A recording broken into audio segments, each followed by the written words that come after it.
Hi, I'm Paris, and just back from my second dental cleaning since switching to a plant-based diet.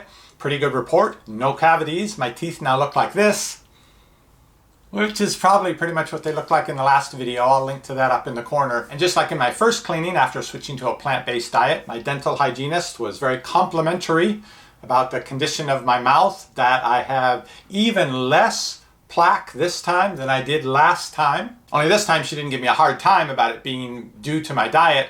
If you watch my first video, she insisted it must be I was doing something different with my dental hygiene, brushing more often, different toothpaste, something like that.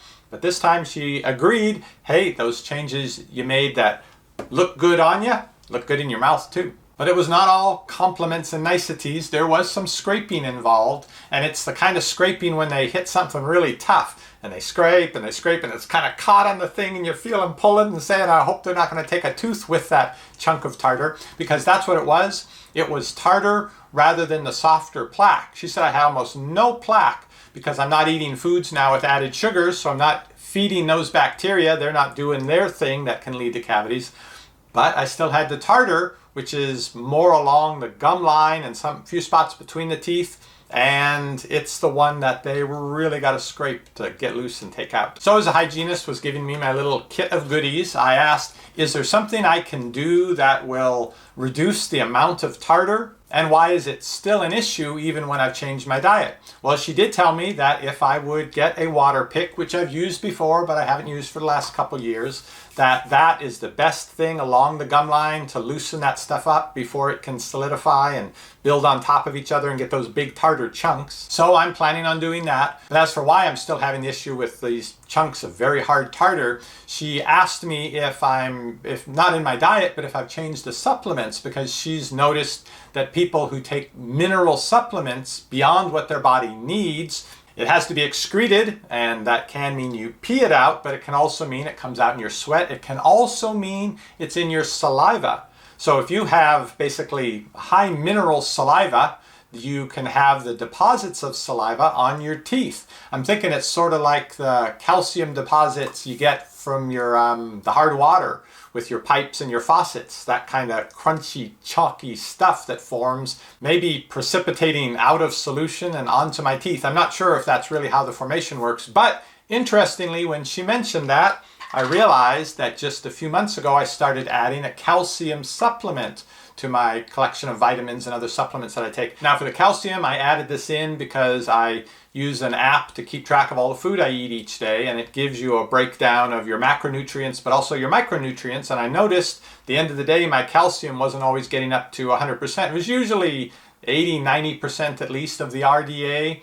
But they mention as you get older, you have to be concerned about your bones. So I thought it'd be better to have a little too much calcium than not enough. But maybe this is a side effect of that.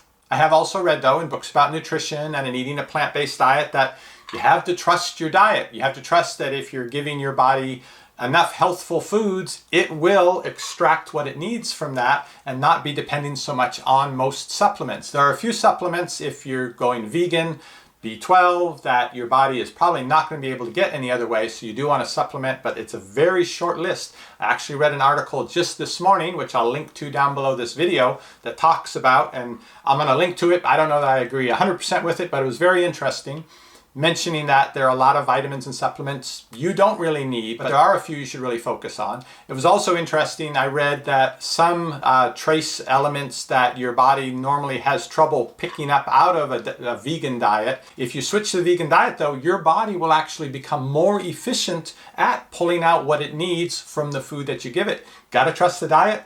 Gotta trust the body. So for the next 6 months until my next appointment, I may cut back on the calcium supplementation.